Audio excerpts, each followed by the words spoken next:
Hello and welcome to Measuring What Matters. My name is Katie Thompson and I'm here today with my trusty data analyst Craig Taylor, and together we are Katie Lingo. Now we offer content marketing and data visualization services. Now the reason we specifically got into data visualization is that we have agency backgrounds. Now I don't know about you, but you may have seen some agencies when they have to deliver some bad news to a client, perhaps don't really want to, that's fair enough.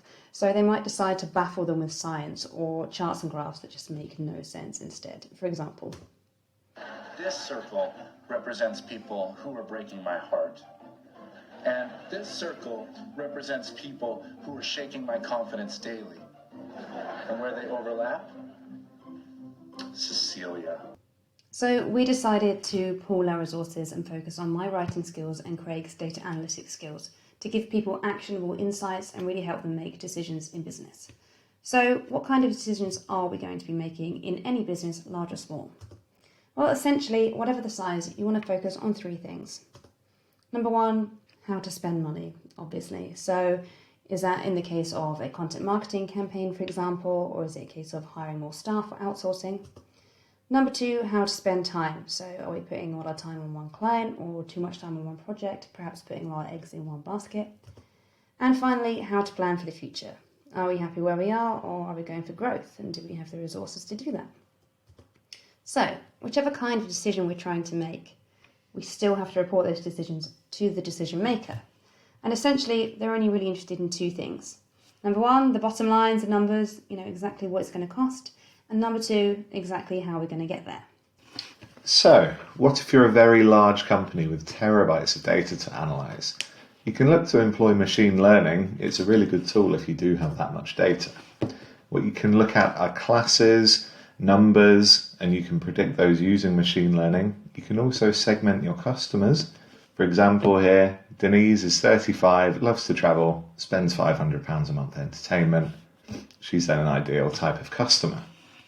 However, if you're not that large a company, don't have too much data, it can be a bit of a risky strategy to use machine learning. It can overfit and make predictions in the future actually less than useful. It also doesn't account for head or heart. If you've got certain company values, you're looking for a certain type of thing, or you want to behave a certain way, it can take that human touch out of things. So, like Craig said, we need to think about both our heads and our hearts. So we need to decide what's really important to us. We might have that head data, that quantitative data, for example, likes, comments, page views, but we might also have that qualitative data. So what does it actually mean? What does it do to align with our values? So we need to come up with a system that somehow combines both. Here's how we're going to do it. We're going to throw out the formula. Instead, we're going to come up with our own weighting systems, and we're going to do this using three things. We approach looking at our weighting systems using three methods. The first is history, the second is stripping out irrelevant data, and the third is iterating, doing it again and again using trial and error. So let's have a look at the first one. Let's have a look at how we use history. So this is an example of actual company data from where we get our leads from. So from a very, very top level glance, you might think that red, organic, is quite a high scorer. Teal, referral, is up there as well. Then again, if you look at this little visualization, again, organic seems to be the top performer, with referral coming close behind. Then you start to use a couple more advanced visualizations with stuff like trend lines or prediction lines thrown on there. You can see that even though it does still look like organic is the winner, that the trends, the predictions, are coming a bit closer at the top. So using this, we can start to then make our own decisions. If your numbers are quite close together like these are, then it's very easy to create a scoring system with them. You just use the numbers themselves or bring them down, as we have here, to an out of 5. If they're quite far apart, your numbers, then you may want to bring them down using logarithms or some sort of scoring system to make them all between 0 and 1. But that's for another story. Then using this system, we can carry on to score everything that matters to us. So to us, revenue, obviously, is a very important measure, but we're also looking at how many of those clients spend again, so retained clients. Then what we can do is, using all these scores, add them up. we come to a final score. And then what we've done with this is we've used help from the machines using the data visualization. We've looked at the numbers themselves, we've used predictions based on those, and we've scored what matters to us and added them up. So what first glance may seem the most important, organic, actually comes second using our weighting system. We have our winner. And then once you've got these things, using what's important to your business, you can then start to make business decisions with the results. As you can see here, a very simple chart may help you to decide where to spend marketing budgets. For example, you may want to market more heavily to referral organic networking clients instead of your lower scorers. And it's just simple things like this that can really make a big difference with how you spend your budgets. So for the second one, we're going to look at what to throw out. So what we mean by this is the irrelevant data that's really going to have no impact on our weighting system and no impact on our decisions for our business. So with this case study, we're going to look at the decisions around time. Specifically, we're looking at where best to allocate our social media resource. So we used the case study of LinkedIn posts. We wanted to come up with a formula for the perfect LinkedIn post. So we looked at all of my posts from the past year. We wanted to come up with what makes people come running, what really makes them engage with a post. So we're looking at things like comments, likes, shares, things like that. Now, we looked at every element that can make up your standard LinkedIn post. For example, was it a text-only post, or was it a post with some rich media, say text and video, or image and text? Was it promoting a campaign, or was it your profile content, or was it your business page content, for example? We measured all these different things. We soon realised after a while that a lot of factors were completely irrelevant and that we could just throw this data out. Number one, posts without rich media. If you look at the upper right-hand quadrant here, this is the ones with the highest likes and views. All of these posts had either a video or an image in addition to the text. We soon realised also that we could throw out posts without hashtags. Again, if you look at the upper quadrant, all of these posts in green are posts with hashtags, so we can see that these ones have done really well, whereas the ones in the bottom lower quadrant haven't done well whatsoever. This one came as quite a surprise to us. And then finally, posts with external content. Sadly, posts from your business page just aren't going to do as well as your personal one. So you can see here from the lower quadrant, all of those posts that are either linking to something that's not your own content or coming from a business page really aren't going to do as well. So now we know what we can throw out, we realise what we can really focus on and what we should use to help us make decisions and incorporate into our weighting systems for the future. Finally, we're going to look at trial and error like we discussed before. So in this context, we're going to look at planning for the future, specifically how to grow website visitors and look at website performance. So this is actually one of our clients' studies. It was a study of the SEO performance of the legal sector. So what we did is we got the lawyers' UK top 200 law firms and we looked at whereabouts they were investing in their website performance. So we're looking at this from an SEO perspective. So we're looking at things like page speed, user experience, obviously considering things like the new core web vitals. Secondly, we looked at on-site content, specifically the value per keyword. Obviously with a law firm being your money or your life site, on-site keywords are really important. That quality content has to be there. And finally, the off-site SEO. Again, with law firms, reputation is really important as well, so there's backlinks. And what we did is, while we had all of the data, all of the 200 law firms ranking 1 to 200, we also looked at the star players. What we mean by this is the firms that improved most year on year, and we pulled out the top 3. We noticed that one firm had focused specifically on user experience, so your desktop speed and your mobile speed. Another firm had gone completely the other way and instead focused on backlinks and that trust flow and those referring domains, again really important for the legal sector.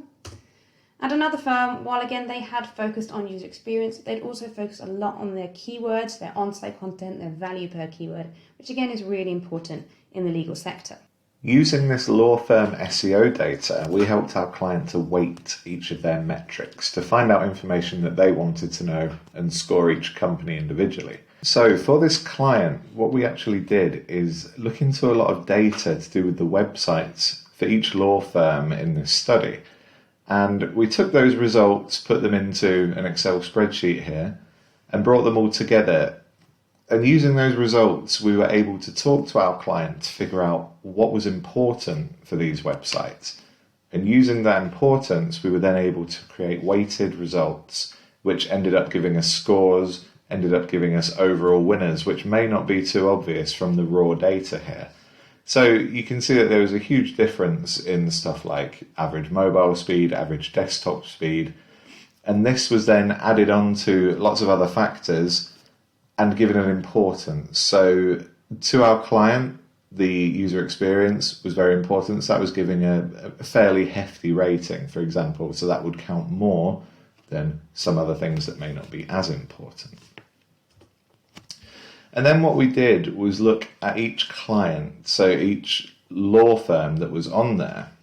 So they had all of their scores brought in, and we'd created these sort of bespoke scores using our weightings. And that brought us to one overall winner. So as you can see here, their scores were pretty high across the board, but especially so in user experience. So we're looking at desktop speed, mobile speed, they were very high. The total traffic was also very high. You can also see that their on-site content was really scored very well, and that was very important too. The thing it missed out on the most was domain rating, but overall it was a very high score for this winner across the board, and the weighting systems helped to come to these scores, which decided the overall winner. So we took all of this and put it into practice for our own business decisions in the future. Now, we did this with a campaign called Write 52. Now, this is an idea that 52 pieces of content should be created once a week for a year, just for that idea of consistency. And what we then did was look at the data that came back from this. So we looked at where the articles had been published.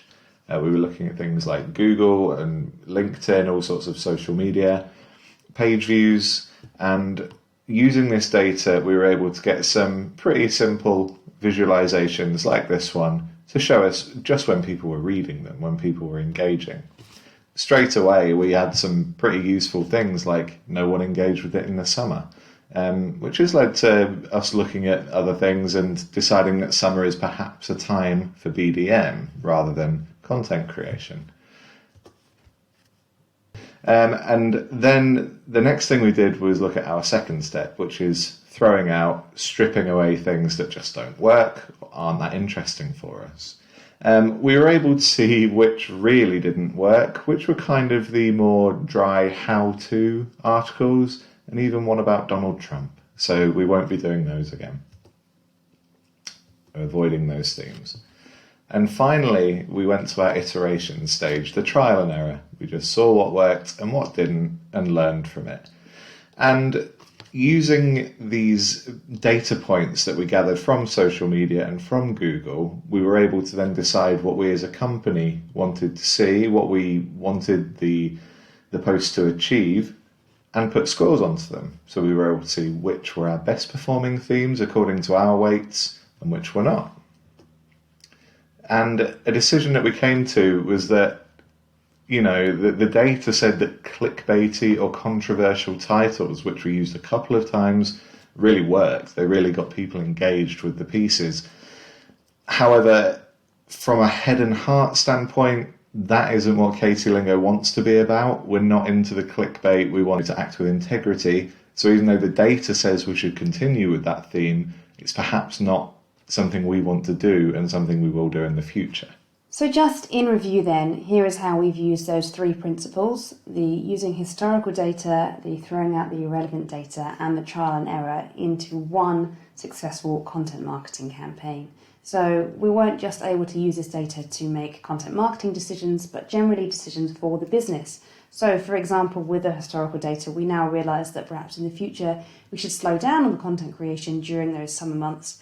But equally, we also know which themes to target now And also with the trial and error, we can see, yes, the data is telling us we should go for the clickbait titles, but that is really sort of against our values. So instead, we're going to take the data that tells us we should use the controversial titles. So the titles that are sort of asking the questions, things like, is your content really worth it? Or is freelancer a dirty word? Those are just a couple of examples of the blogs we've done there. And you can see that how these three principles have been used in so many different facets of the business, from marketing to lead generation. We had that great example there from the legal sector case study, and how we used all of those different law firms' trial and error to actually find out what metrics really mattered. But enough about us. How can you use these weighting systems to make decisions in your business? Well, as we like to say, got data, turn it into data. Which sounds a little bit silly, but let's just say in this context it works. Number one, define. So you really need to give yourself a goal with all the data you have. You might give yourself a SMART goal, or it might just be something a little more vague. So for example, I want to see which clients I should spend the most time on. Which clients do you think could bring you really long-term value? For example, which clients should you be nurturing? Number two, history. So for example, we use that lead generation case study. So you might look at all the data you have and give it some numbers, things like which customers spent the most time, which customers spent the most money, and which of those were long-term. So really looking at what counts most to you. Number three, attribute. You need to attribute a numerical value to everything, both head and heart, because ultimately these are the figures that you're going to give to those decision makers. Number four, throw out. So you saw our example before. Just look at things that really aren't serving you at all. So for example, if it is all about nurturing these customers and growing particular customers, you might think, well, I'm measuring my time spent working with that client, but you might not want to measure the time, for example, that you spent schmoozing them at a networking event. Then we have trial and error. So if you have got quite a small business, or you just don't have enough data, you might just need to do a little bit of trialing, a little bit of testing. So you might say, this is quite a small client, they could be a potential growth client. Let's try giving them a little bit more time and see if it ultimately pays off. And then finally, rinse and repeat. Just keep going through the process, keep refining it, keep going through those various different iterations, and you might need to add some things, take some things away, but ultimately you'll decide what is most valuable to you, and then you can make those decisions on that time, that money, and that planning for the future. Just a couple of examples of how we've used this in context then. We talked earlier about that Right 52 campaign, and we came up with these values for measuring the impact of that specific content marketing campaign. So for example, we decided that shares on LinkedIn were really, really important to us because they ultimately led to sales. So we gave them a weighting of 20%, whereas things like referrals through from Twitter didn't really lead to much engagement, so we've just given them a 5%. So when we're measuring what's really important to us, we know which to give more weight. Likewise, in the context not of content marketing but of business development, we're looking at things like measuring the value of clients. So we've used this before to come up with a client tier weighting system. So for example, you might have a client who comes in quite often, a high frequency client, but perhaps it's not as high value. So in which case you could come up with an action from that. You might give their work to a more junior member of staff, or you might try to upsell to them. Or likewise, you might have low frequency client, but they come in with really big projects. So again, you might be working on upselling them, just nurturing them a little bit more to ultimately bring them through the door that much more often and make them much more of a profit. And we can really apply this to anything in business. It could be with that business development, like before we talked about that lead generation. It could be with those marketing campaigns. It could be in terms of where to spend your budget. Should you be outsourcing or recruiting more staff, getting in more tech? You can use it to do whatever you want, anything from SEO, marketing, business, lead generation, whatever you need. But as long as you decide what is most important to you, that is what will really make the difference. So that is all from me and all from my wonderful business partner, Craig. If you do have any questions, please just let us know. But otherwise, thank you very much for your time and enjoy the rest of the event.